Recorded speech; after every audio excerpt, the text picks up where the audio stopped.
This morning, Sister Traci, where's Traci? Come on up, Sister Traci. Sister Traci is going to come and share. There are many different miracles that happens in different ways, and so Traci is going to come. Traci is from Asheville. Come on up here, Traci. Traci is from Asheville, and so, you know, Traci is one of our daughters that has come, and it's a tremendous blessing. She got a long sheet. I think she thought she was preaching today. But let's put our hands together for Sister Traci Toliver this morning. Thank you. I'm going to try not to preach. That's the plan. But God is awesome. That's the biggest thing. And I will tell you that be careful what you say to God, because he'll listen and take you on that. Because I've been on a ride for quite a while. I came to Love and Faith in 2006, and I was saved the day I came.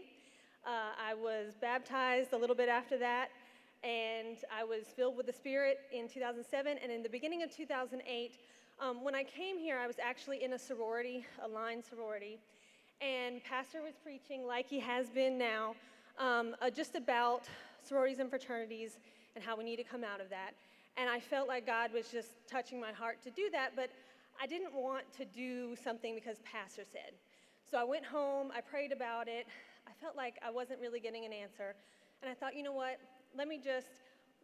if this is what he's saying? Let me just think about it. Let's imagine what my life would be like. And I couldn't. Because every friend I had was in that organization. Everything I did was in that organization. I was here, but I really wasn't very involved yet because all of my time was spent with that organization. And so I realized that there's nothing in my life that should be that entwined except for God. So I left, and actually it went pretty well. I didn't have a lot of, clash back from that. I lost a lot of friends, but I still have some left that are really my sisters in Christ, not my sisters in the organization. But I told God with that, whatever you want me to do, whatever you want me to give up, I'm yours. My life is your life. Unless you mean that, don't tell him that, okay? Because I was in financial freedom, and I went into healing for damaged emotions at the same time.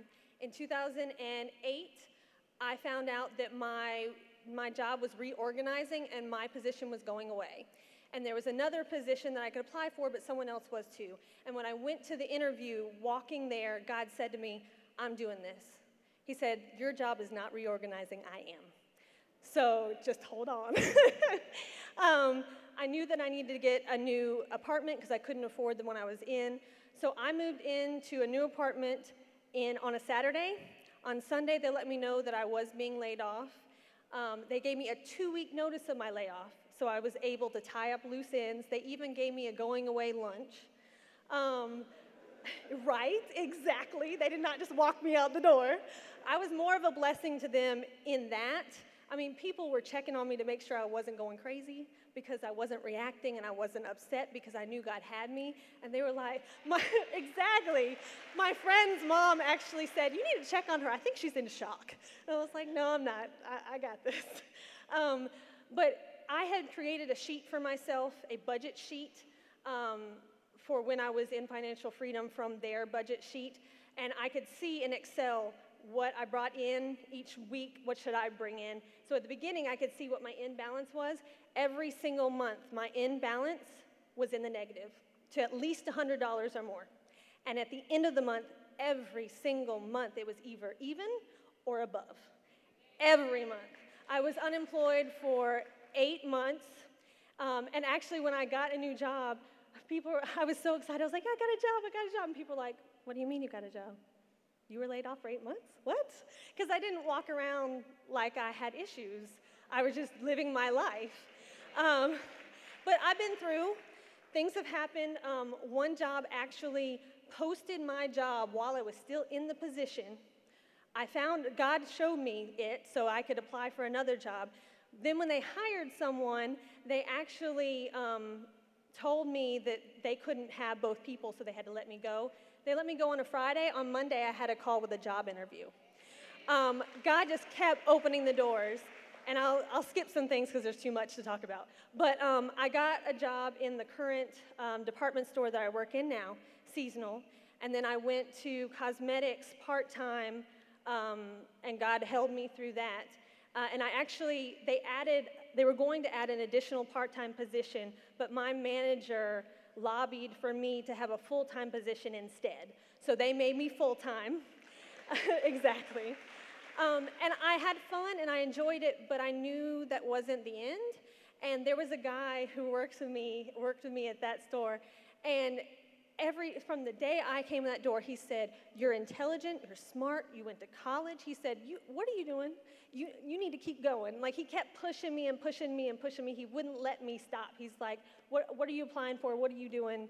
And I was looking around going, okay, what do I want to do? I know this is not it.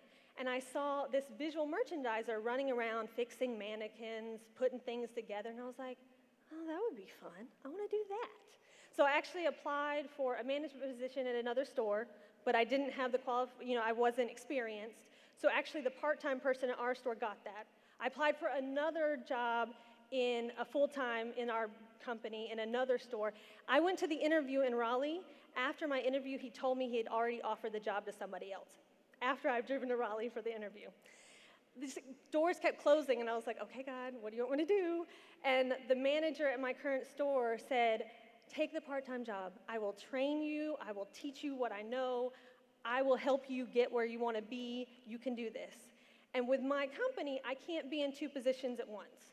So I knew that going from full-time to part-time, there was going to be issues. So, but I'd actually talked to Pastor Thomas, and he was like, that's not a promotion. And then he stopped me and he said, you need to go with a peace. Where is God telling you to go? And I prayed about it, and I really felt the peace. My parents were not very excited about it. My HR person was trying to tell me of all of the things I was going to be losing and trying to convince me not to do it. But I really felt like God was telling me to go there. So I took it. And along the way, I loved it. I was having so much fun.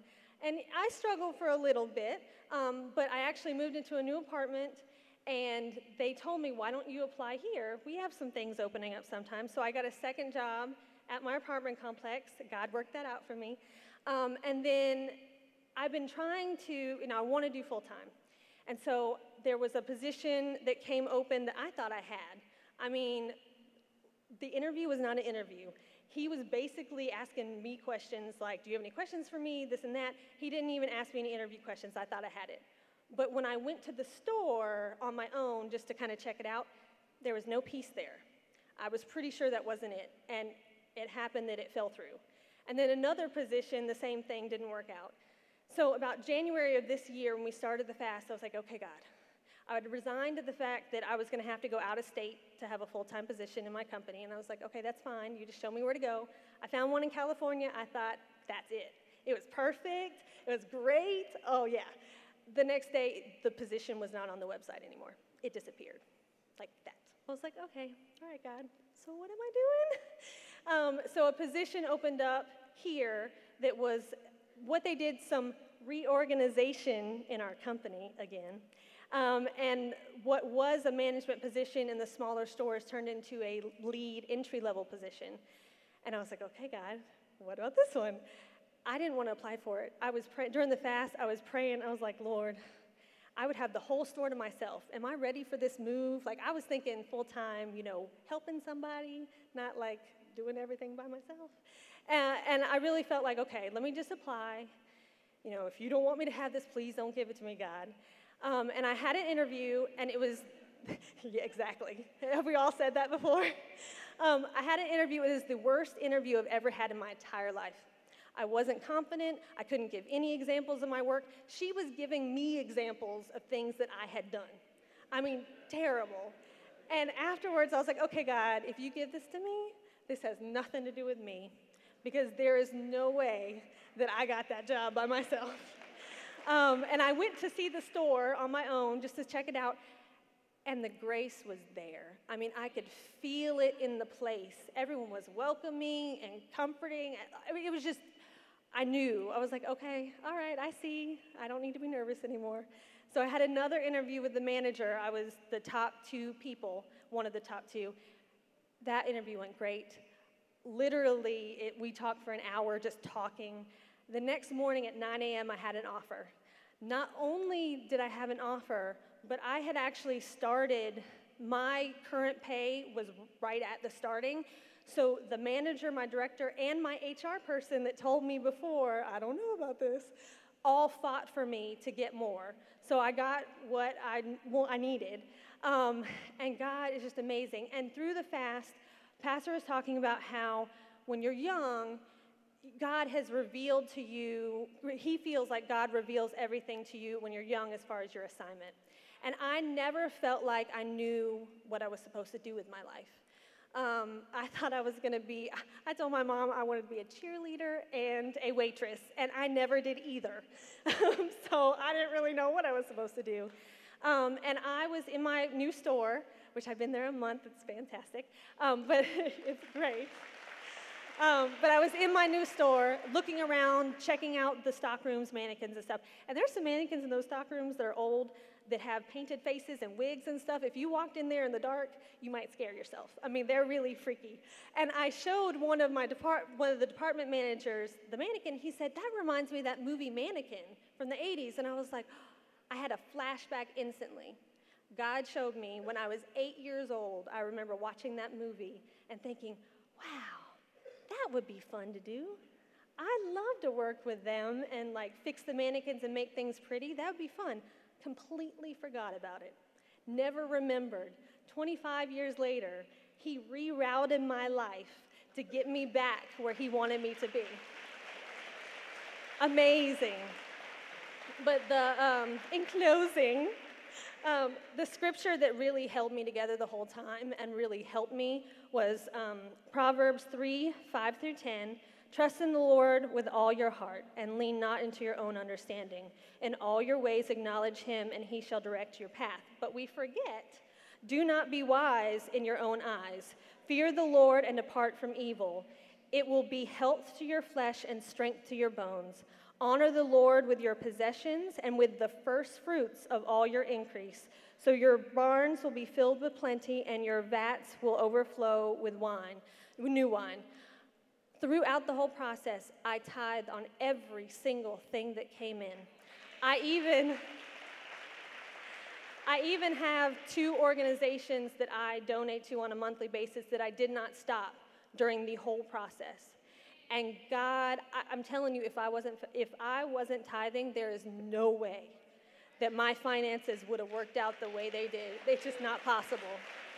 I mean, God's amazing. So if you feel like God is calling you to do something, even if it's scary, even if it's giving up something that you really feel like you can't live without, even if it's leaving a job that is cushiony and great, if God is calling you to do it, I'm telling you, you're going to take a ride. And I hate roller coasters. They make me uncomfortable. I am not a roller coaster rider, but Pastor always says, life with God is like a roller coaster. It's fun and scary at the same time. I guess that's true. I need to think of something other than a roller coaster, but that is what it feels like. But it's worth the ride. It really is. Just trust in God and know that if he's the one telling you to do it, if you're absolutely sure, then there is no way that my life would never be the way that it is. I wouldn't have met the people I have met. I wouldn't have been able to be involved in ministry the way I have if I didn't follow him in what he wanted me to do. So. Good job, Traci. Really great job. You did try to preach, girl. Let's put our hands together for Traci. Bless you, girl. God bless you.